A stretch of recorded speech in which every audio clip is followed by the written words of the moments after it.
Hey everybody, it's A Dog's Life with Angela Ardolino, and I'm joined here with Carter Easler, Hi there. who's our Director of Education and Outreach for CBD Dog Health. Do I have apple breath? I'm really sorry. I love apple breath. Okay, good, because it might be coffee and apple breath, so I apologize, but we have to get really close so we sound good on the so podcast. that we get these nice, Really? deep tones. And that everything's really, really clear. We can have our own ASMR channel here. With dogs grunting and growling. As you can see, me and Carter like to have a good time when we're on the podcast together. So we started this little kind of wrap up because we create this content, which is usually has a ton of questions after we put it out. And what we love about this opportunity is that we get to kind of go, oh yeah, we forgot to mention that, or we forgot to talk about that. And let's answer some of the questions. So this week we released my flea and tick video, which right now we're in May in Florida. And I think this happens pretty much all over the country, but as it warms up and spring happens, there's a lot of allergies. Those buggers are excited. They're out there in force. Lots of fleas. And what has happened twice now, I've lived here about 15 years now. And about 10 years ago, there was a flea outbreak, and I remember this happening, and none of the flea tick meds worked. Right. Why is that? They become immune to it. They have to change it. Who the heck knows? They just because they're basically like internalized pesticides. Exactly. And what happens is that, there's no research or studies on this, but what happens is that vets get everybody coming back in and complaining that they gave them, the medication and it didn't work. I own a grooming and boarding salon, as most of you know. So I also get it all the time. We'll go, we found fleas, or your dog, or they know they've brought the dog in to get fixed for fleas. Right. And they go, I don't understand. We gave them the medication. So it even happened to one of my employees at the shop. And when he went back to the vet and said, what do I do? They said, give her another dose. No. This is a 6-pound. Are you serious? 8-year-old miniature schnauzer. Oh my gosh. And they're what they said is give her another pill. Give her another, and I'm pretty sure he uses Triflexis. It's already crazy to me that we're giving these animals chemicals that are supposed to kill another living being and just having them eat it as a supplement, and to give them more, to give them just another dose, especially for a dog that small. I mean, it's in those dogs that are really small that are at the most danger, that like with over vaccination. I mean, that's a hot topic, but one thing we understand is they're giving the same doses to these tiny dogs as large dogs, and these little bodies just can't handle it, just like they can't handle dehydration, for instance. Just like babies can't handle things. Young dogs and babies and puppies don't have the blood-brain barrier protection that we have. So the moment they're exposed to any chemical, whether it's in our carpets or an air freshener or shampoo or flea and tick medication, it goes right into their bloodstream, and it has an effect on them. So it's very important. We've been told this by some of our favorites, holistic vets, that fleas aren't attracted to animals that are don't have skin issues and who are healthy and eating a fresh and raw diet. We know that's not true because we have 11 dogs right now, and some of them the fleas don't touch. Others the fleas bite and leave, and they have allergic reactions, but we can't find a flea.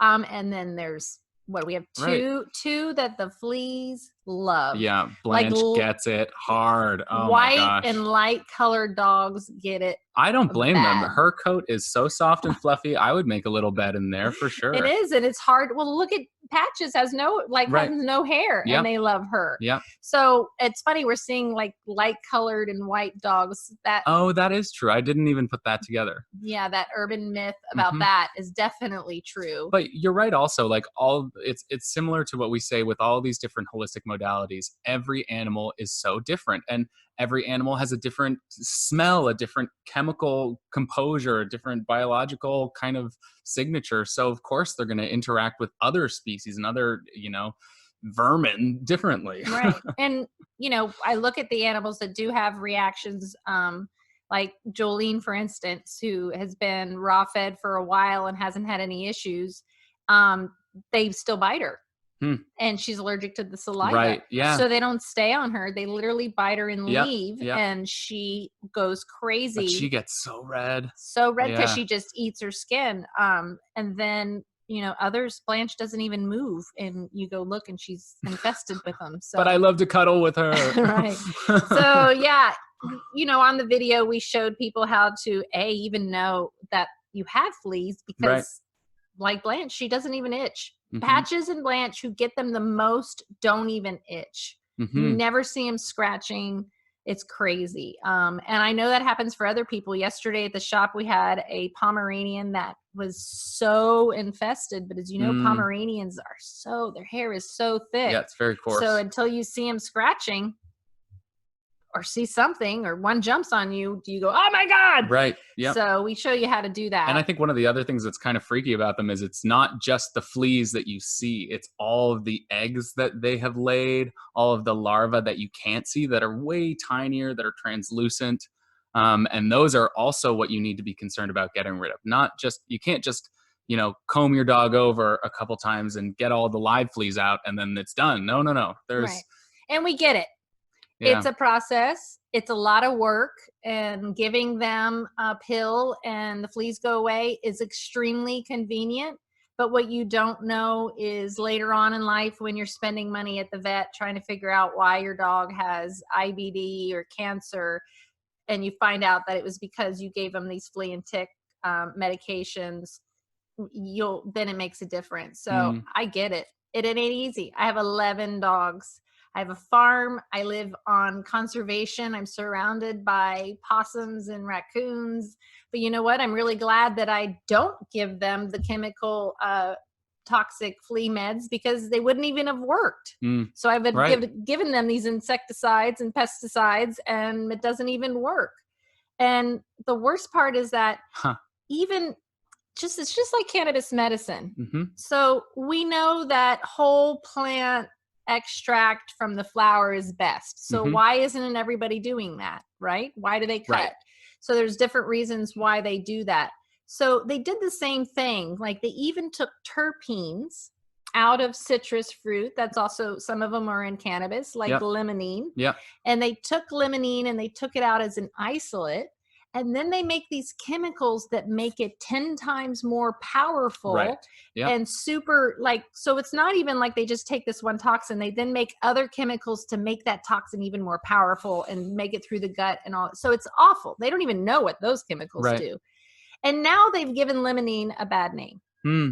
Now limonene is Wow. toxic in Yeah. one way or another. It's like And guess pinene with what? pine sol. Pine sol Exactly. is largely containing pinene, and they advertise that. What they don't advertise is all the other crap that's in there. Exactly. Or I that love pine sol too. that it's not even that it's not pure pinene. It's an Right. isolate of Right. pilene that's been pulled out, and who knows, over pine sol is so popular. I bet Right. back in the days it really was pure pinene and Exactly. probably worked Right. Right. awesome and was Yep. great. And they said, Back hey, in the let's 20s when my grandma started using it. Now exactly. it smells like grandma's house, but it's So they've kept the smell, but they've added other things. So Yep. now pine sol is bad, and a chemical that causes terrible reactions, and people use it everywhere. And you look it up, and they've given pinene, which is a terpene, a bad name. And you go, well, who cares? Well, what happens is then any essential oils that contain pinene, Mm, any cannabis, which cannabis has pinene in it, is given a bad name. And it's just the same thing with cannabis right. medicine. You can't just take out parts and do what you want. It's no longer a whole plant natural medicine. Hmm. People are now altering, what am I trying to say?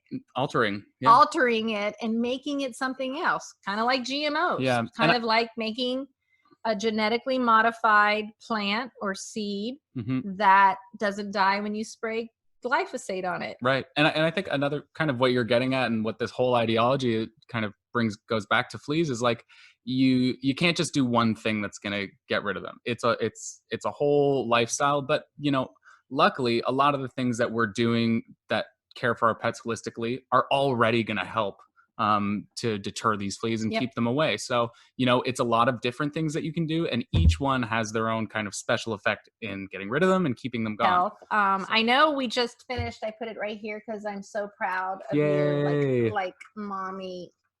has to show, but I Carter did it, just Mom. finished this, which is pretty freaking awesome. And those of you who are listening and can't see what I'm holding up, it is the College of Integrative Veterinary Therapy Statement of Completion certifies that Carter Easler has attended and participated and completed the following course: Medical Cannabis in Veterinary Medicine, presented by Dr. Gary Richter, one of our favorites. Thanks, Gary. So it's pretty awesome. We're really proud of that because knowledge is power. And I taught him almost everything he knows, but nothing is more awesome than listening to a holistic vet use it, recommend it, love it, swear by it, write a book about it. He's it's awesome. It's awesome that we have somebody out there that we can trust to learn the information. So it's awesome to be reminded, Absolutely. I love talking to him. When we were in California doing the Healing Naturally tour, he's just such an advocate for pet parents and for their animals. He really, he's doing it so that people can have access to this really amazing medicine.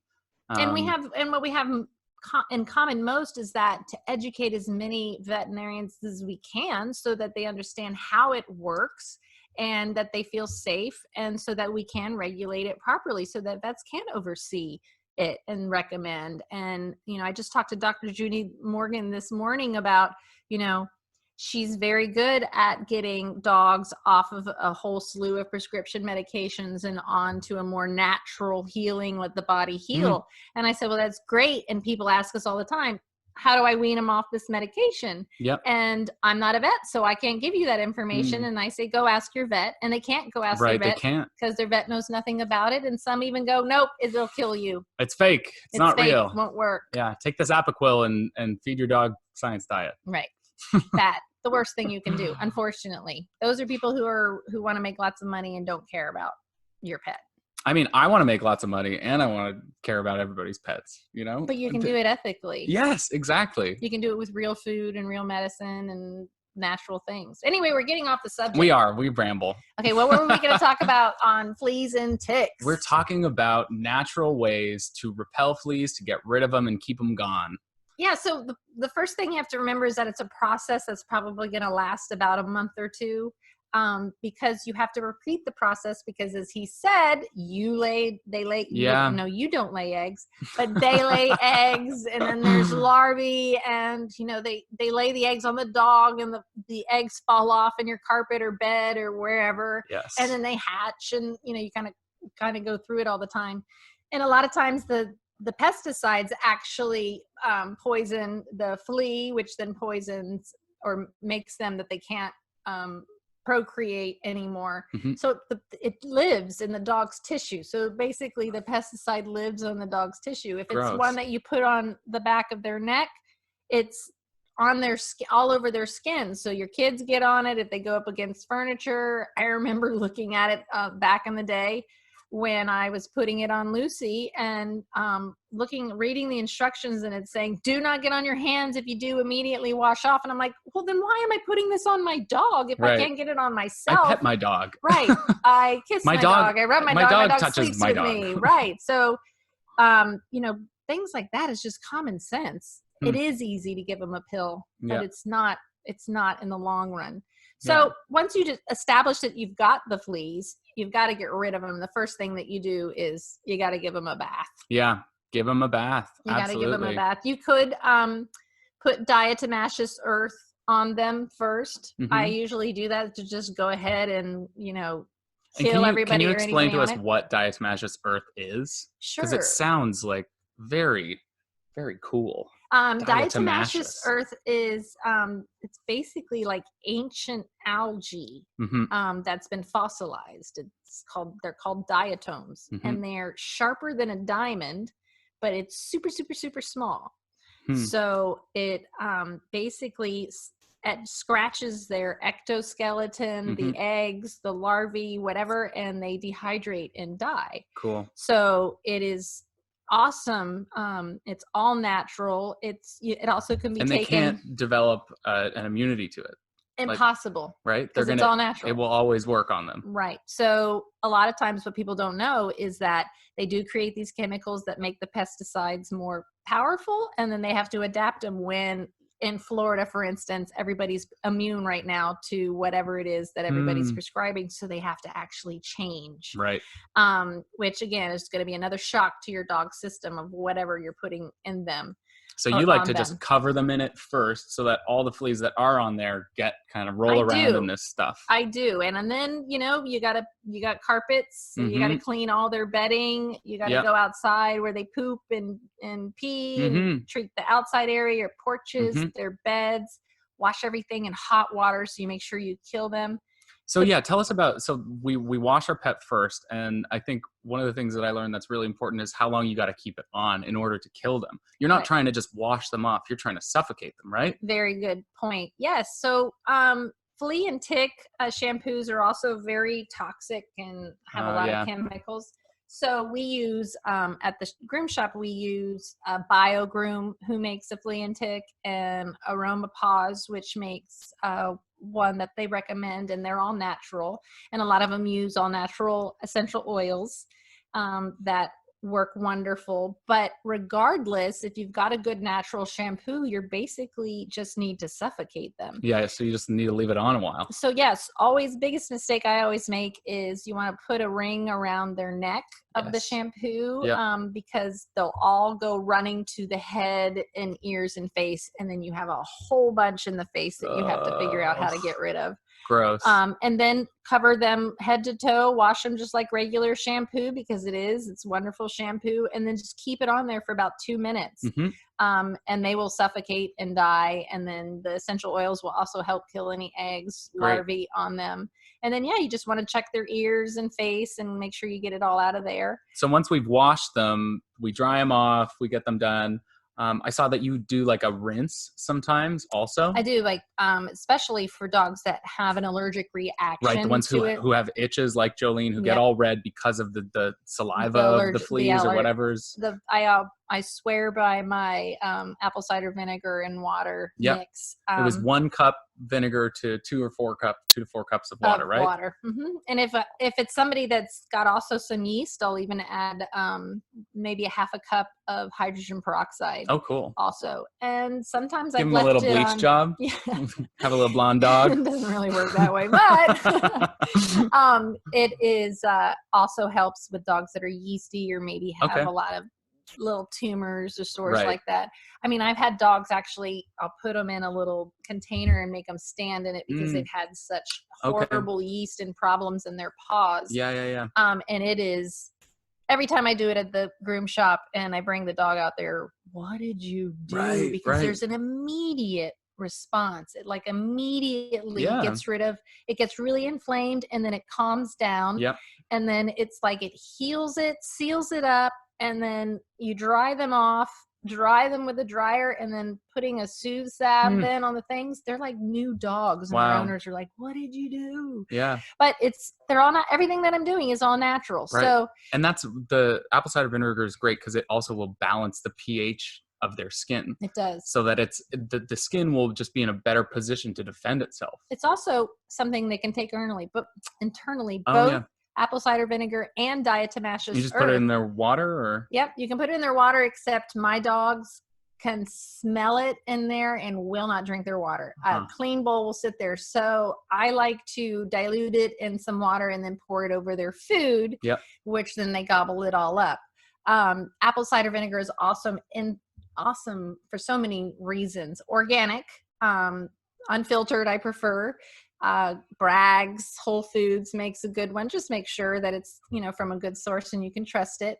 And it works great inside, but it also makes them smell different that fleas don't like. So it's another thing that you can do internally. And the awesome thing about diatomaceous earth is you can also take diatomaceous earth internally. Oh, wow. As we know, one of the dangers of having fleas biting your dog is that the fleas can give the dogs worms, and they have worms or parasites or things like that. So diatomaceous earth on their food or in their water, or even I'll put it in a syringe and make sure my dogs get it if they get constipated or stomach upset. It works amazing internally also. But it can be irritating to the lungs, right? It is. So it's a powder. So it floats in the air. So I always make sure you get your dogs out of the room, because this is what I use on my carpets. You're going to kill ants, roaches, nobody can survive it. All the ones you don't like, they'll be gone. But you just sprinkle it all over your carpet, and it is kind of like a dust cloud. We always laugh because we're like, oh, cocaine, your cocaine stash, because it's like a powder. We showed in the video what it looks like. I've never had any issues with it. I'm pretty careful when I'm putting it and letting it settle. You want to turn off fans so that it doesn't go flying everywhere. You can open up windows and make sure you get your dogs out, especially your senior dogs who maybe have some issues.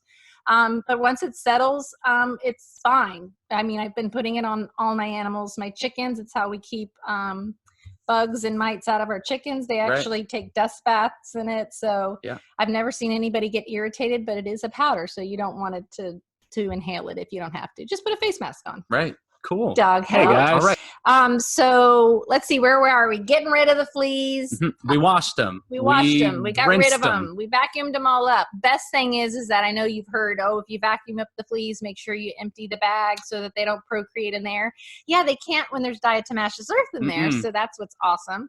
Another thing that's awesome about diatomaceous earth.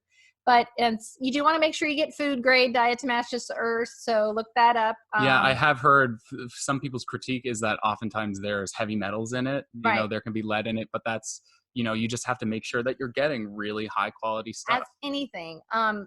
Everything I think I pretty much recommend can be found at the Healing Naturally store, where they only sell natural products. So I know that they can find it there. HealingNaturallyStore.com. But as long as it's a food grade, and then look at the source, there's a lot of people who've been doing this forever, way before anybody knew what diatomaceous earth was. But I use it in my garden. I use it as as you see in the video, I surround my house with it. Right. You can create a barrier at all the places, so you can just kind of make like a witch's chalk line almost in front of your doors. Problem garages. is if anybody steps in it, then you have little white footprints. So that does happen. A ghost walks paw through prints, your house. A little ghost dog you might see. So we're literally going through an outbreak right now. So we decided to videotape all of it. So I think we're near the end because I mean, I haven't had any on me. I feel like Jolene's healing, and I feel like it's just Blanche and Patches nonstop. Right, the and ones who are most susceptible. Maza's she's a Wolverine. She's always in the forest. Always in the forest. So she's just gonna have them. But there are things you can do to repel them. Yes.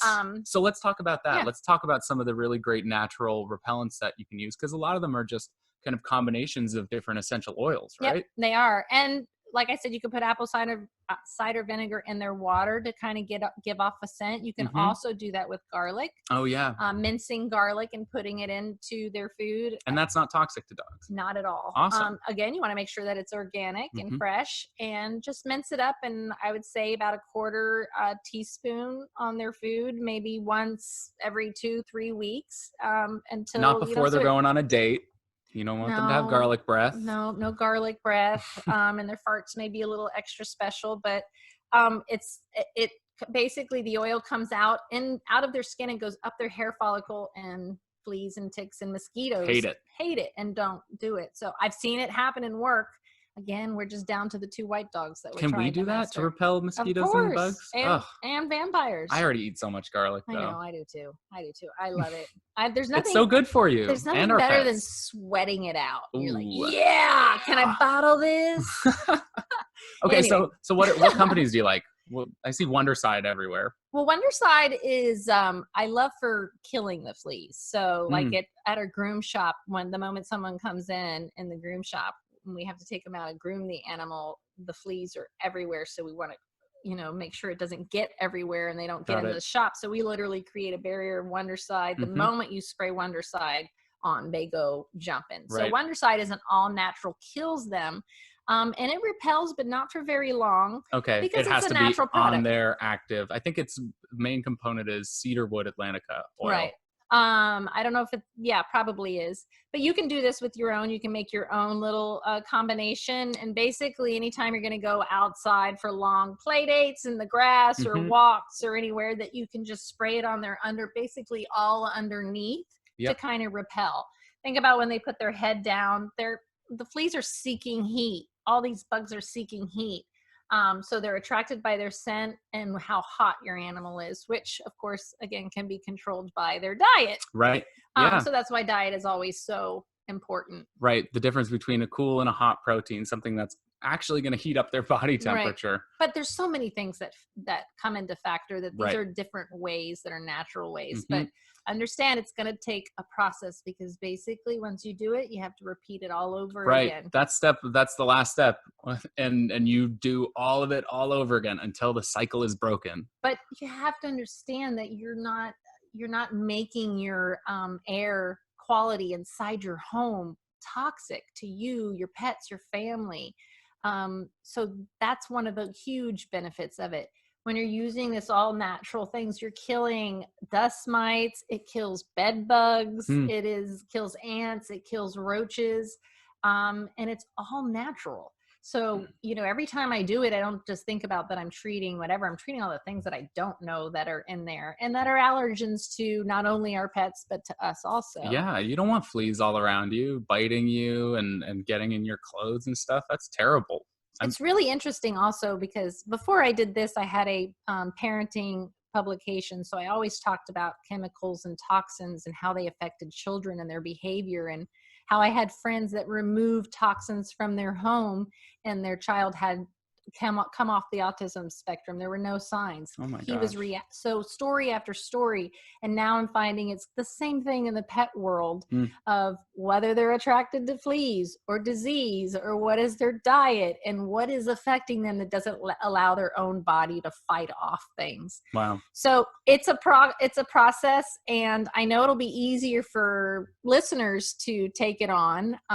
But you can find the video at angelaardolino.com. Mm-hmm. I think we have it up on our Facebook group also, which On is Angela YouTube. Ardolino, on my YouTube channel. You can comment and, of course, ask questions if you don't know where to get the stuff or how it works. But it's natural, so you can feel good about that, and just understand that most things that are super convenient and easy are usually really bad for us. So if you really do care about going the holistic route, it takes work. Nothing worth having comes easy. So it takes work, but it's so worth it. I've done it, and I've done it for years, and it pays off. I said the other day, I want to keep a little sign that says, I have 11 dogs here. It's been however many days I need to count since I've seen a vet, because my dogs are healing themselves. And I have lots of old geriatric. I had dogs that were sick, that had cancer, and they're all being supported. Their immune system is being supported. And so they're able to do that. And some of them are even repelling fleas. Not all of them. Because genetics plays a role. Yep. Even genetics plays a role. So there's so many things. But don't give up. No, you can do it. You can do we it. We believe in you. We can believe in you. Don't, stay away from those toxic medications Mm-hmm. and ointment things you put on the back, and the sprays. Remember, you're inhaling that. When you spray it, they're inhaling it. These are nanoparticles that go right up into their brain. So just keep those in mind, and know that there's natural things out there that can help you.